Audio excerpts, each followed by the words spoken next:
Hallelujah. Magandang umaga po sa bawat isa. Isang araw na naman ng kabutihan ng Diyos. Isang araw para muling makinig sa Kanyang salita.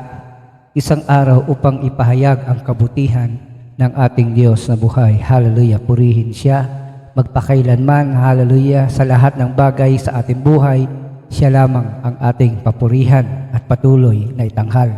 Hallelujah. Praise God. Hallelujah. Sa araw na ito, hallelujah, ay ating pag-uusapan ang Romans chapter 5 verses 12 to 21. Romans 5:12 to 21. So, pinamagatan natin ito from guilt to grace. Sa mga salitang ito, malalaman natin ang dalawang Adan na tunay nga na dumating sa buhay ng tao. Hallelujah. So we have two Adams. At ang dalawang Adams na to ay magkaiba. No? They have a different impact to the world. At sa oras na to, hallelujah, tayo po'y manalangin. Hingin natin ang kapatawaran ng lahat ng ating kasalanan upang walang magsilbing hadlang, walang makapigil sa Diyos na mangusap sa atin. Sapagkat if we keep sin in our lives, tunay nga na nabablock yung ating access sa Panginoon. Panginoon, magandang umaga po o Diyos, pinupuri, sinasamba, dinadakila ka namin. Sa lahat ng oras, Panginoon, Ikaw ang aming papupurian at pasasalamatan. Ang kabutihan mo ay walang kaparis, walang katulad. Tunay nga o Diyos na Ikaw ay laging tapat. Kung magmahal ay walang katulad. O Diyos, salamat po sa araw na ito, sa mga kapatid namin na gumaling sa kanilang karamdaman. Salamat po Diyos sa mga tinugon mo sa panalangin. O Diyos, salamat po ng marami sa lahat, Panginoon, na aming kinakarap ngayon. Na tunay nga o Diyos, nagtatagumpay kami. Ito hindi sa sarili namin lakas, kundi sa tulong mo, sa gabay mo sa amin. Salamat po ng marami sa lahat ng bagay na yan. Sa aming pamilya na iniingatan mo. Sa aming mga pangangailangan na lagi mong ibinibigay. Hallelujah. Salamat po. O Diyos, sa araw na ito, ipinagkakatiwala namin ang aming trabaho, ang aming mga gawain. Lahat-lahat, O Diyos, ay magbigay ng kapurihan sa iyo. Magdala kami ng pagpapala sa aming mga kasama sa trabaho, sa aming pinaglilingkuran, maging Panginoon sa lahat ng mga tao na bahagi ng aming buhay, O Diyos. Dalangin po namin naman na kami po ay maging pagpapala sa pamagitan ng iyong mabuting balita, sa pamagitan, O Diyos, ng iyong pagkilos, Panginoon, sa kanilang buhay. So we thank you, Father, O God, in the mighty name of Jesus. We are claiming, Lord, the victory, the healing, O Lord, sa lahat-lahat ng idinulog namin sa iyo, O God. Patuloy po namin inilalapit sa iyo, O Diyos, hallelujah, ang patuloy na pagkilos mo, Ama, ang patuloy na paghipo mo sa karamdaman, Panginoon, sa sakit na cancer, O Diyos, hallelujah. Sa oras pong ito, Ama, sa mga kapaitiran namin, kaibigan, na sa kasalukuyan, O Diyos, ay nagki-chemotherapy. Lord, we pray, O God, na patuloy kang manguna. Dalayan po namin maging matagumpay, Panginoon, ang kanilang therapy, Lord, in the mighty name of Jesus. Hallelujah. Lord, we pray, O God, na sa bawat araw, Panginoon, sa kabila ng sakripisyo nila sa pagpapagamot, dalangin po namin naman na matanggap nila, Panginoon, ang kagalingan, O Diyos, in the name of Jesus. Hallelujah. Lord, Ikaw po ang kumilos, Panginoon, kay Arsenio Campo, Panginoon, at sa kanyang kapatid na si Rochelle, Lord, na pareho po silang may cancer. We pray, Lord, na tagumpay na, Panginoon, ang kanilang gamutan at maranasan nila ang kagalingan, hindi lang dahil sa chemotherapy, Lord, but also sa iyong kapangyarihan, Panginoon. Hallelujah. Ikaw po ang patuloy na mag-provide sa kanilang pangangailangan, sa kanilang pinansyal, pantustos, sa gamot, Lord, in the name of Jesus Christ. Hallelujah. Hallelujah. So, O God, ikaw rin po ang patuloy na kumilos, Panginoon, sa buhay, Panginoon, ng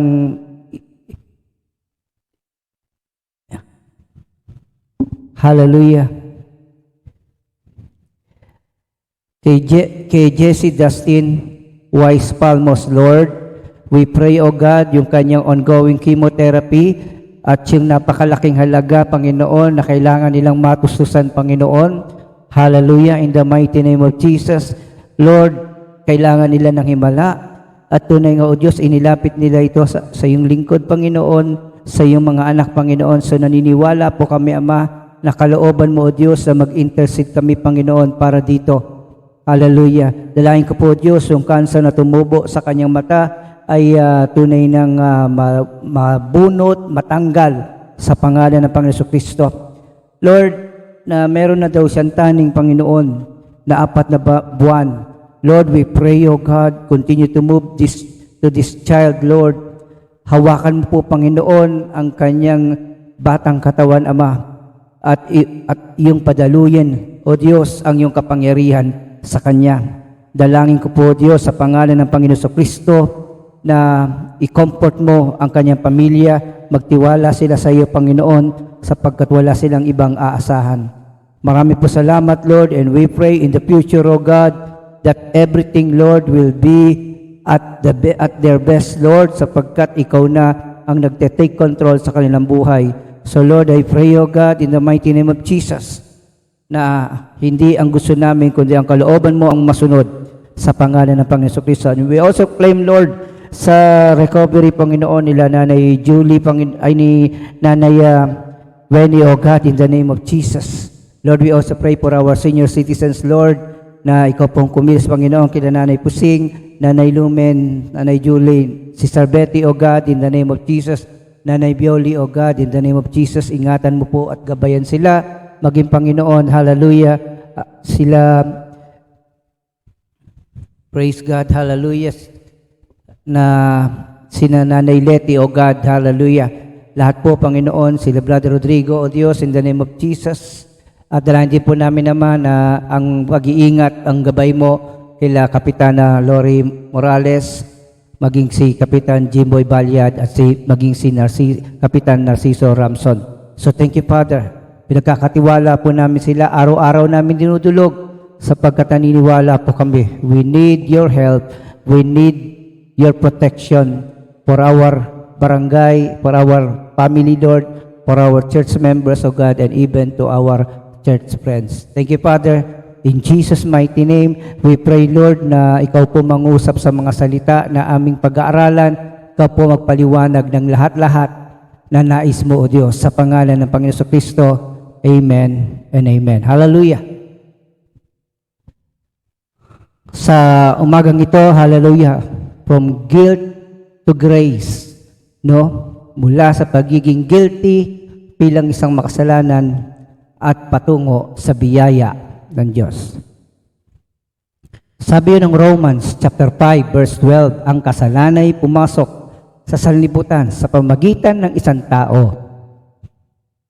At ang kamatayan sa pamagitan ng kasalanan niya, dahil dito lumaganap ang kamatayan sa lahat ng tao sapagkat ang lahat ay nagkasala. Ang tinutukoy po dito ay walang iba kundi si Adan.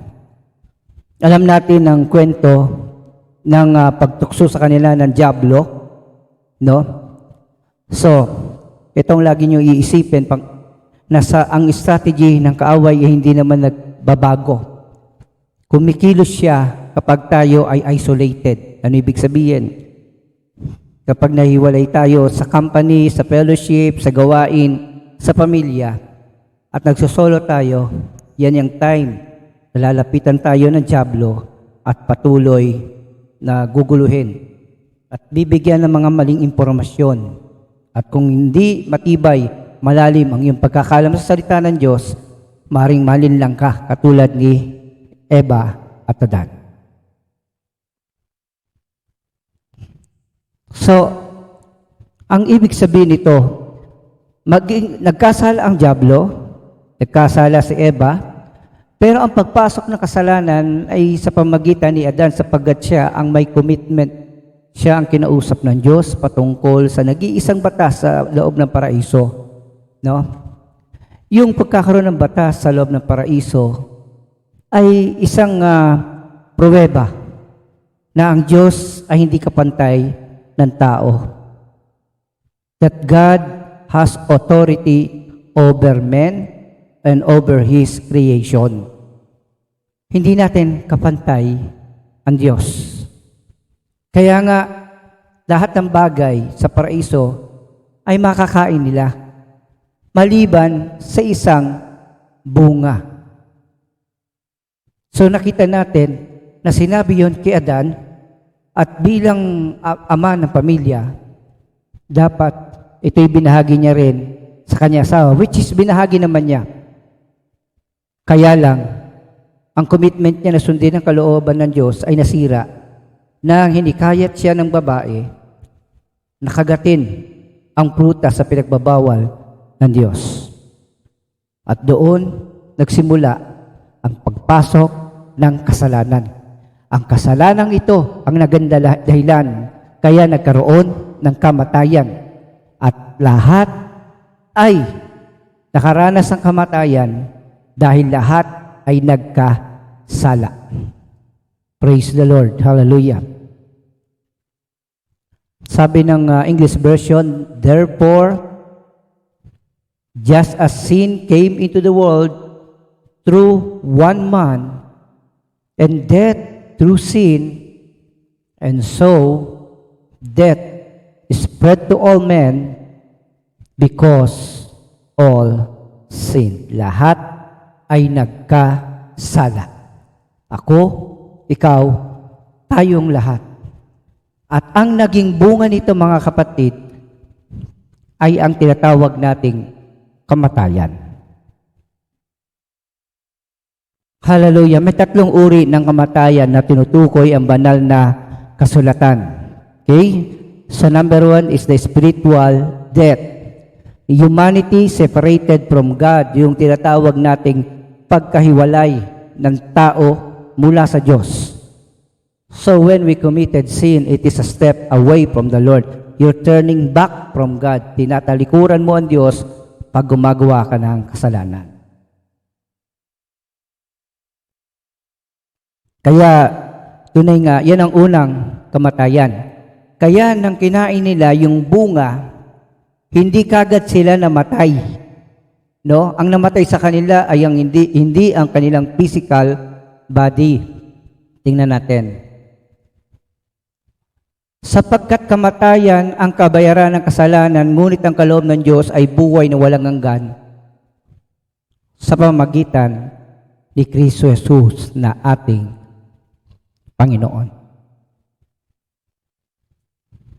Sumunod, hallelujah. Kung may pandinig kayo, dinggin nyo, sinasabi ng Espiritu sa mga iglesia, ang magtatagumpay ay hindi magdaranas ng tinatawag nating pangalawang kamatayan. So this is another kind of death. Hallelujah. Genesis chapter 2 verse 17, but of the tree of the knowledge of good and evil you shall not eat. For in the day that you eat of it, you shall surely die. So, yun ang tinutukoy natin na tinatawag na spiritual death. Okay? So, yung ating pagkaiwalay sa Diyos. Ang bunga naman ng spiritual death na ito ay ang tinatawag nating physical death. The separation of the soul from body.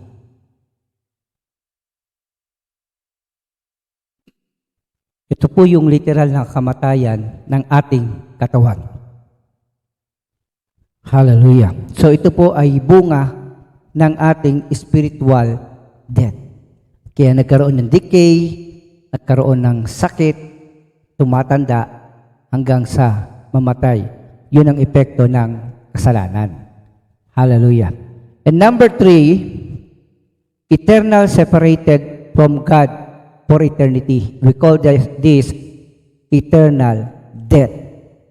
So ano ibig sabihin nito? Ito po yung second death na tinutukoy ng banal na kasulatan. Hallelujah. Kung may pandinig kayo, dinggin nyo sinasabi ng Espiritu sa mga iglesia, ang magtatagumpay ay hindi magdaranas sa pangalawang kamatayan. So Christians are exempted from this eternal death. Okay?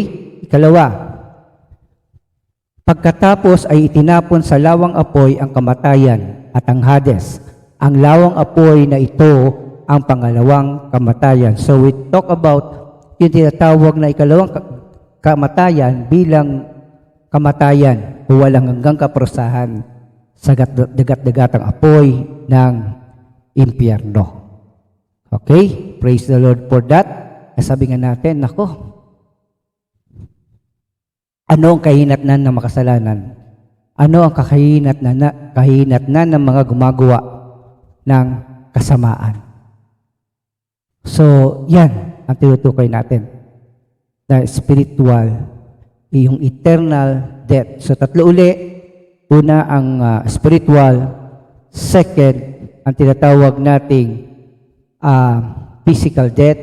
At ang huli, ay ang tinutukoy natin na eternal death o eternal separation doon sa dagat-dagatang apoy. Wala na pong chance yung nasa ikatlong uri ng kamatayan na makaahon.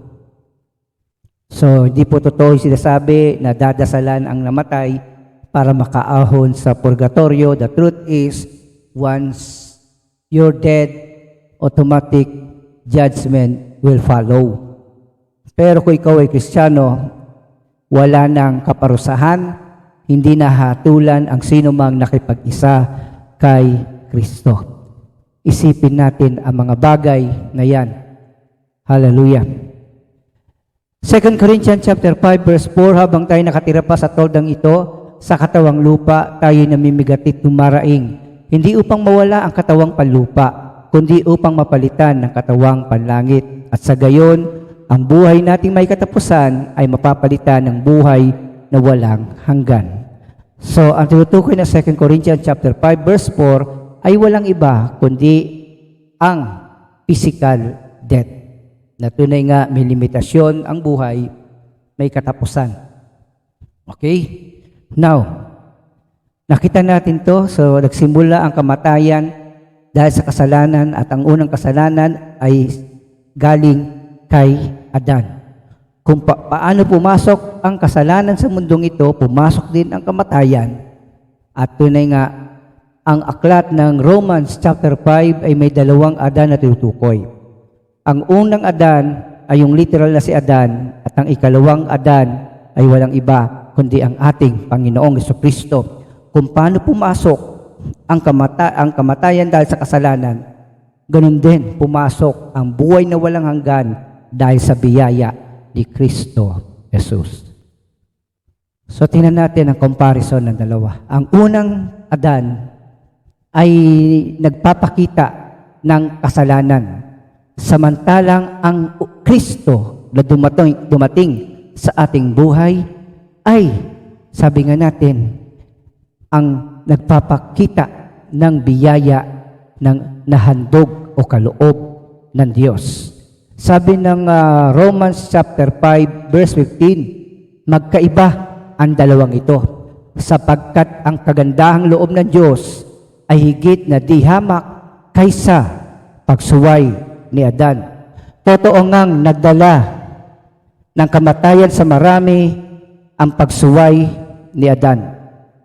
Ngunit malaki ang kaigtan ng kagandahang loob ng Diyos at ng kaloob na dumating sa napakarami sa pamagitan ng isang tao, si Jesu Kristo. Hallelujah. So nakita po natin dito ang pagkakaiba ng dalawang Adan. Si Adam ay ang dahilan kung bakit nakapasok ang kasalanan at nagbunga ito ng kamatayan.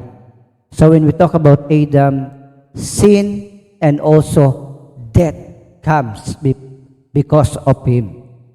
But with the Lord, instead of death, there is eternal life. Nakuha natin eternal life through Jesus Christ. Hallelujah. Sabi ng chapter 5, verse 21, tingnan natin mabuti. Kaya nga kung paanong naghari ang kasalanan sa pamamagitan ng kamatayan, gayon din naman maghahari ang kagandahang loob ng Diyos sa pamamagitan ng pagpapawalang sala upang kamtan ang buhay na walang hanggan sa pamamagitan ng ating Panginoong Hesu Kristo. So, nagkaroon tayo ng buhay na walang hanggan. Mula sa kamatayan, tinanggap natin ang kagandahang loob ng Diyos. Hindi sa pamamagitan ng ating gawa, kundi dahil sa biyaya ng ating Panginoong Hesu Kristo. Huwag nating kalilimutan na wala tayong bahagi upang malinis ang ating kaluluwa mula sa kasalanan.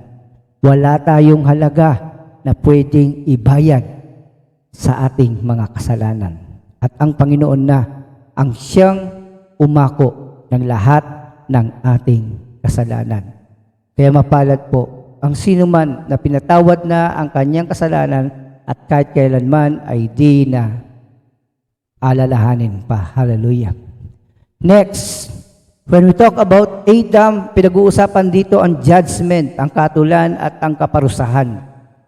But with the Lord, hallelujah, comes justification o yung ating pagpapawalang sala.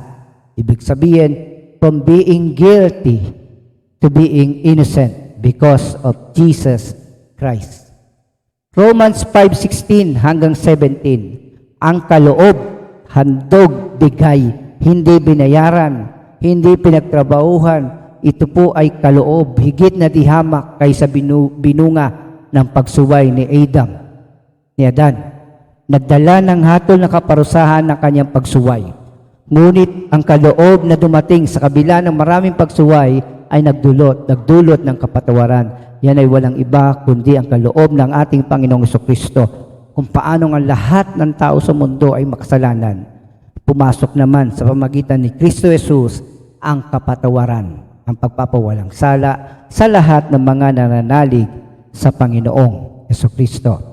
Verse 17, sa pamagitan ng isang tao, si Adan, naghari ang kamatayan dahil sa kanyang kasalanan. Ngunit sa pamamagitan din ng isang tao, ang nagkatawang tao na Panginoong Jesucristo, higit ang kinamtan ng mga kinabagan ng sagana at pinawalang sala. Sila'y maghahari sa buhay, kay laki ng kaigtan ng pagpapalang ito, kaysa kasawiang bunga ng kasalanan ni Adan. Hallelujah. Bakit kung ang nagkasala ay si Adan, bakit lahat ay nadamay?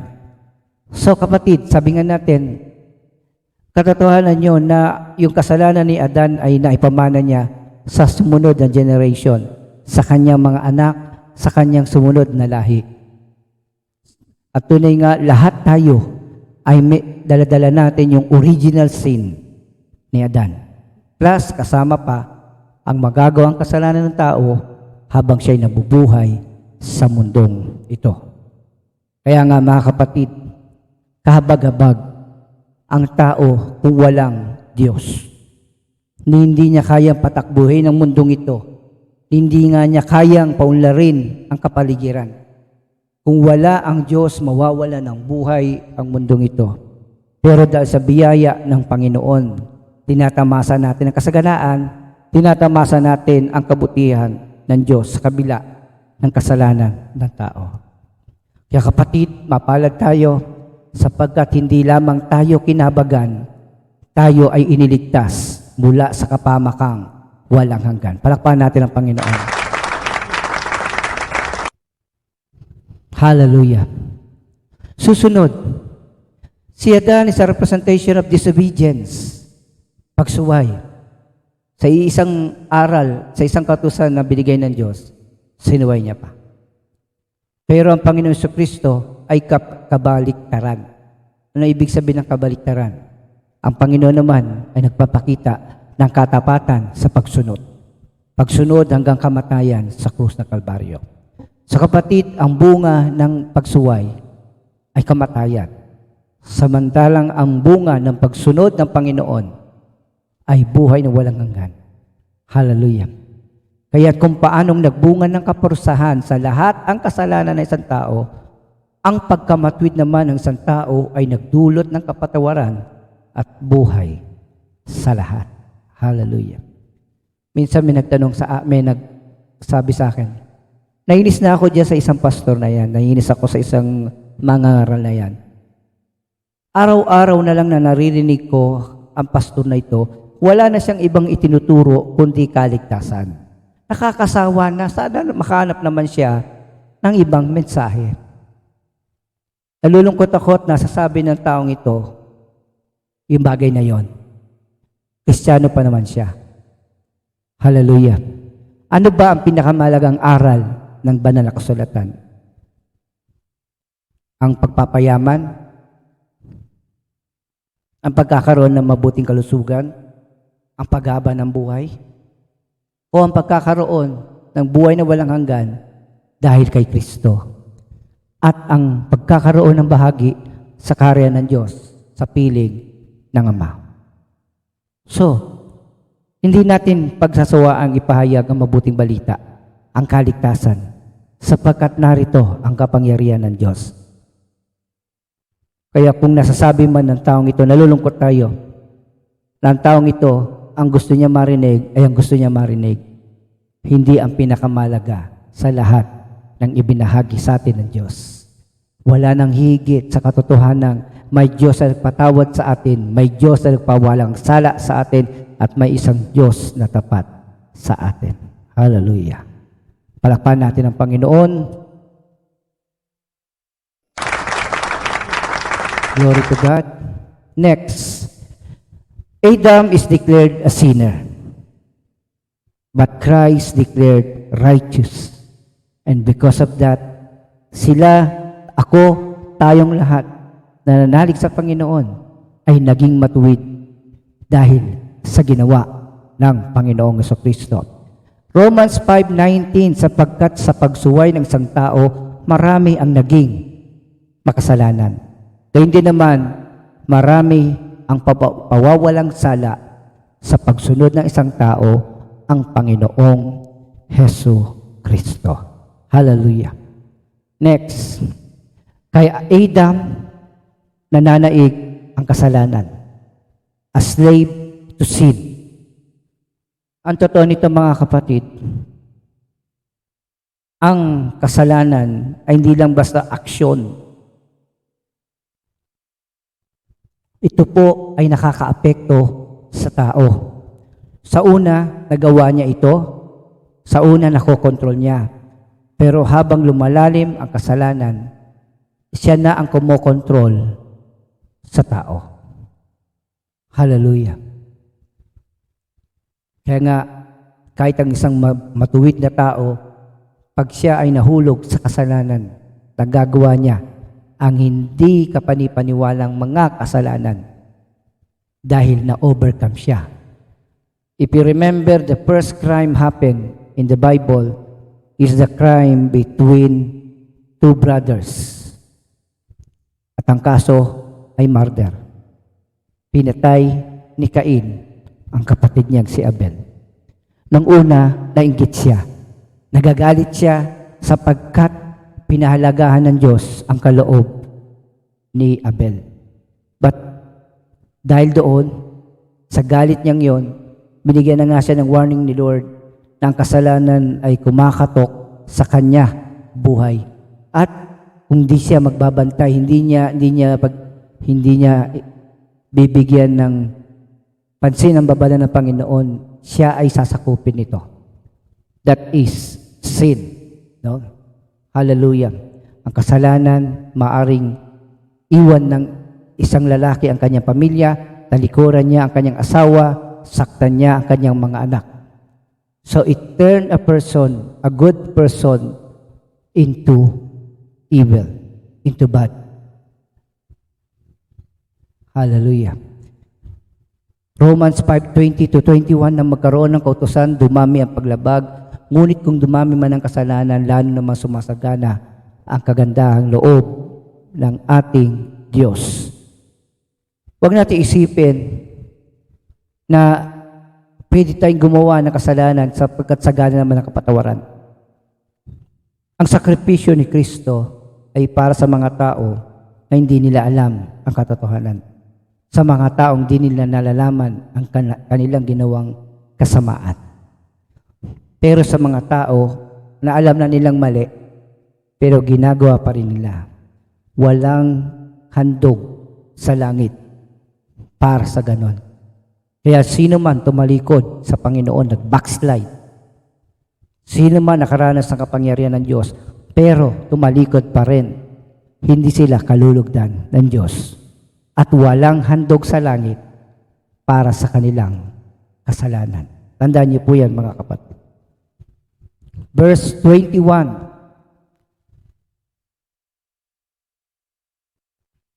Kaya nga kung paano naghari ang kasalanan sa pamagitan ng kamatayan, gayon din naman maghari ang kagandahang loob ng Diyos sa pamagitan ng pagpapawalang sala upang kamtan ang buhay na walang hanggan sa pamamagitan ng ating Panginoong Hesu Kristo. Naparito lang ang magnanakaw para magnakaw. Naparito lang ang magnanakaw para pumatay. Naparito lang ang magnanakaw para magwasak. Pero naparito ang Panginoon upang bigyan tayo ng buhay na kasaya-saya. Hallelujah. Kaya kapatid, sa araw na ito, isa lang ang piliin mo na agad. At siya ay walang iba, kundi ang Panginoong Hesu Kristo.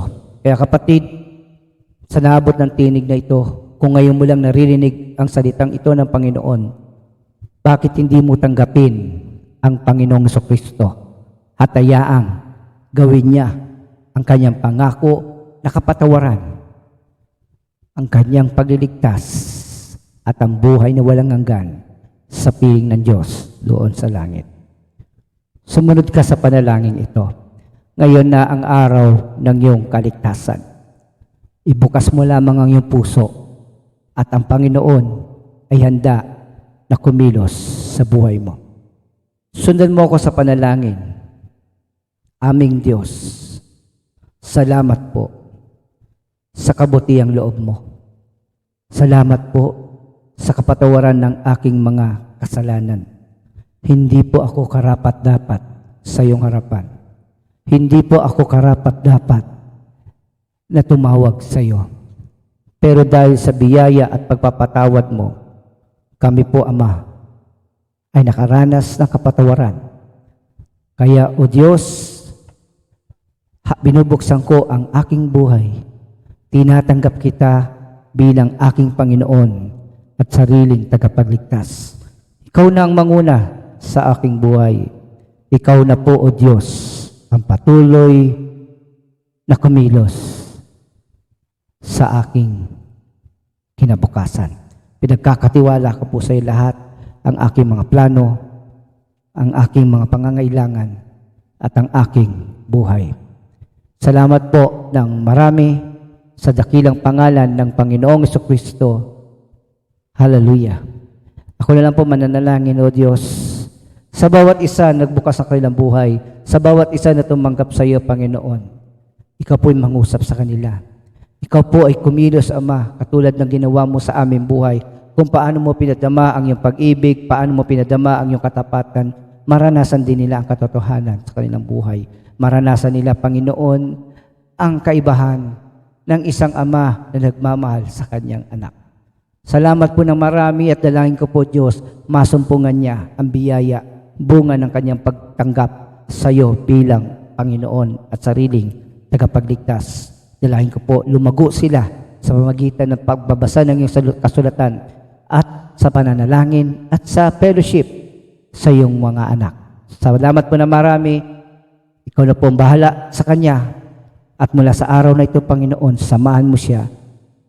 At alam kong hindi mo siya iiwan at hindi mo siya pababayaan. Ito ang samot dalangin namin, Ama, sa pangalan ng Panginoon Kristo. Ang lahat ng anak ng Diyos ay magsabi ng Amen and Amen. Hallelujah. Purihin ang Panginoon. Isipin natin ang biyaya. Wala tayong binayaran. Lahat ay ginawa na ng Panginoon upang tayo makaranas ng kaligtasan. Hallelujah. Nawa, hallelujah, ang salitang ito manatili sa ating buhay at ito maging prinsipyo natin na kahit ano pa ang nagawa nating kasalanan, tayo ay tumanggap ng ibayong kahabagan at biyaya na higit sa ating mga nagawang kasalanan at sapat upang tayo'y hugasan at linisin upang magkaroon ng buhay na walang hanggan sa pamagitan ni Kristo Jesus. Palakpakan po natin ang Panginoon. So, rejoice. Hallelujah. We have been bought with a very high price. Mataas ang halaga ng pagkatubos ng ating kaluluwa. Sa Diyos ang papuri, sa Kanya lamang ang pasasalamat. Hallelujah. Magandang umaga po.